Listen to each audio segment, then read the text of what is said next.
Bonjour chers amis, nous nous retrouvons pour une petite réflexion autour de la paracha de la semaine. Voilà, avant de rentrer dans le Shabbat, comme ça, un enseignement de plus que vous pourrez partager à la table de le Shabbat si vous ne le connaissez pas déjà ou si vous n'avez pas déjà écouté. Nous sommes ici dans Parashat Chayei Sarah. Chayei Sarah, cette paracha, donc comme on dit, la vie de Sarah. On va parler d'un certain nombre de thèmes, comme toujours. Et là, particulièrement, on va nous parler de ces grands personnages que sont bien entendu Avraham Avinu et Sarah Imenu, qui va d'ailleurs nous quitter dans cette paracha. Ici, un thème que je voudrais voir avec vous très rapidement, c'est marqué dans la paracha « Ve'Avraham Zaken ba Bayamim ». Avraham Zaken ba Bayamim. C'est extrait d'un ouvrage que j'ai avec moi ici, du Rav Bi Shimshon Pinkus, Zecher Sadik Vekadosh Ivracha, et donc je reprends un de ses enseignements. Ici, Ve'Avraham Zaken ba Bayamim, c'est marqué ici Ma'alat Azekena. On nous dit la grandeur de la vieillesse. C'est vrai qu'on est dans un monde où être vieux, c'est plutôt péjoratif. Paraître vieux, c'est plutôt péjoratif. On cherche aujourd'hui à être jeune, on cherche à être beau, on cherche à être frais, etc. Vous voyez ? Et donc la vieillesse, c'est toujours quelque chose des fois un petit peu difficile, un thème difficile à aborder. Ici, vous allez voir qu'à la lumière de la Torah et de nos Chachamim, c'est tout l'inverse qui se passe. Ve'Avraham Zaken ba Bayamim, je vous dis ce que dit la Gemara ici, Amar Rabbi Yehuda bar Simon. Ce Rav de la Gemara, ce Tana nous dit, Avraham, qu'est-ce qu'il a fait Avraham Avinu ? C'est Avraham Avinu qui a demandé, il a réclamé la vieillesse. D'accord ? Amar lefanav, ribon haolamim, akadosh baruch hu, maître du monde. Adam ou beno nichnasim lamakom. Un papa et son fils, ils rentrent dans un endroit. D'accord ? Ve'en adam yodea limi mechabed. Et on ne sait pas qui honorer. On ne connaît pas le papa, on ne reconnaît pas qui est le père, qui est le fils. Ça me fait penser que vous voyez, aujourd'hui, malheureusement, dans le monde dans lequel nous vivons, on a des mamans qui veulent paraître aussi jeunes que leurs filles. Peut-être même plus jeunes des fois. On a des papas qui veulent paraître plus jeunes que leurs fils.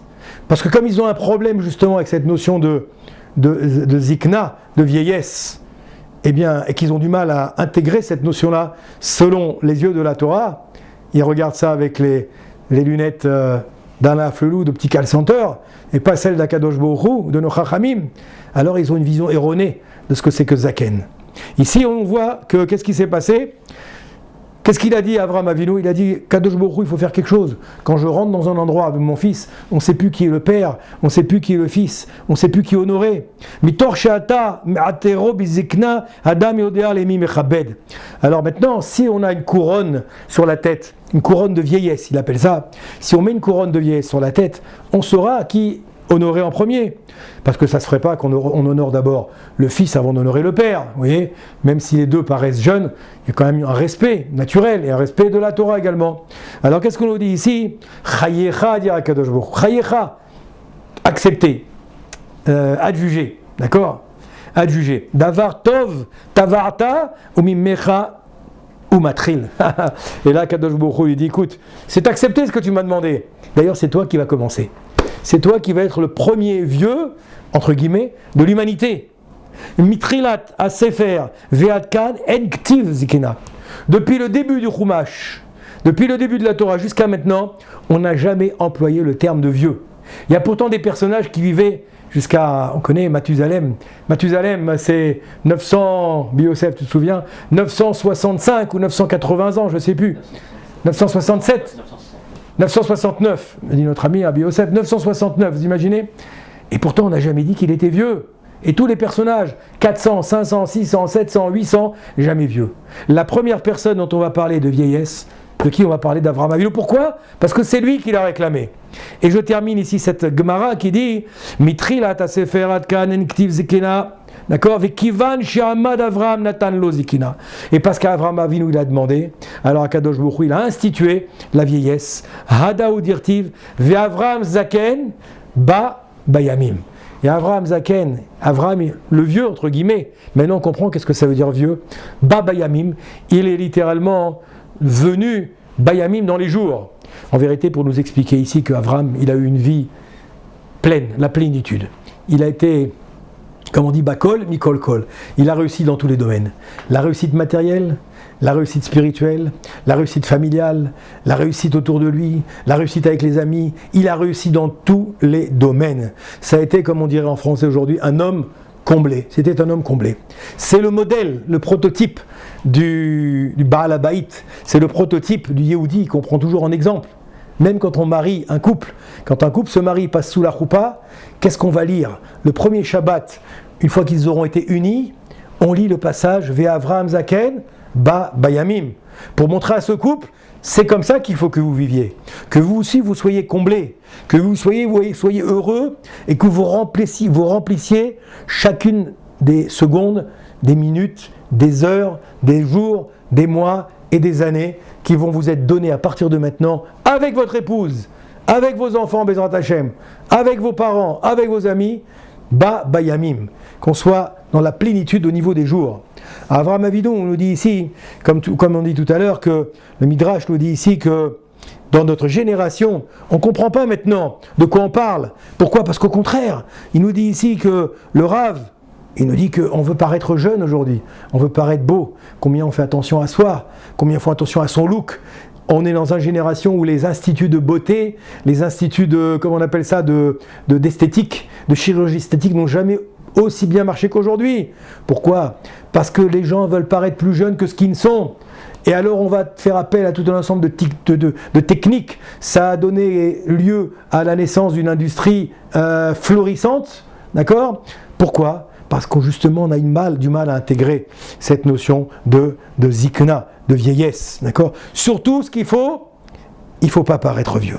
Hanashim et bas bezim millionné dollarim rak kede leharot tseirim. Vous voyez, le Rav dit, les gens ils sont prêts à investir des milliers et des milliers et des millions de dollars simplement pour paraître jeunes. Moi j'ai déjà mis des amis qui sont chirurgiens esthétiques, Bliainara pour eux. Je peux vous dire qu'ils vivent bien. C'est quelque chose qui marche bien. Ve'Avraham Avinu ratza dafka leharot zaken. Et Avraham Avinu il a voulu le contraire. Pourquoi il a voulu le contraire? Très rapidement. Et on dit pourquoi? Ma kol kach il a fait. Qu'est-ce qu'il y a de si beau de paraître vieux? Ici, le Rav nous dit quand j'étais jeune, quand j'étais jeune, moi j'entendais parler autour de moi, quand on parlait des grands rabbins, eh bien comment on les appelait? D'accord? On les appelait comment? On les appelait le Sabbat Milkelm. Le Sabbat, c'est le grand-père de Kelm. Le Sabbat mi Slabodka. Le Sabbat, c'est le grand-père de Slabodka. C'est la ville où habitaient ces grands maîtres de la Torah. C'était des géants de la Torah. On les appelait pas par leur prénom, ni par leur nom de famille. On les appelait par cette, ce qualificatif de Zaken, Sabbat. Sabbat, c'est le grand-père, le papy. Sabbat, Safta. D'accord? Et pourtant, ça pourrait paraître comme étant des termes dénigrants. D'accord? Zetaout, c'est pas des termes dénigrants. Baruch, je sais pas, Mamila Zaken, Noaïta Elbon. Parce qu'à cette époque-là, la notion de Zaken n'était pas une notion de vieux, n'était pas une notion de dégradante. Omnam, Besafa Moderni, Keyom, Behemet Shinu et Abitouy. Il dit ici, le Rav, on a transformé cette expression, et malheureusement, on en a fait une expression un petit peu péjorative, une expression un petit peu difficile. Okay. Et là, Sabbat, Mislabodka, comme je l'ai dit, Bedor à moderni, l'omrim zaken, kizoenena mehama. Il dit aujourd'hui, on n'utilise plus ce mot zaken, parce que dire le vieux Ben Loulou, ou le vieux Aflalo, ça n'irait pas. Ça n'irait pas parce que ça paraîtra tout de suite péjoratif. Eh bien, à l'époque, c'était pas comme ça. Pourquoi? Beshurot abaot nivra madouar bedorot kodmim liot zaken, zo haïta mechama ve'ayom zo elbon, omer lachem kodem biur pashut benyan, vecharkar ve'omek benachon beyoter.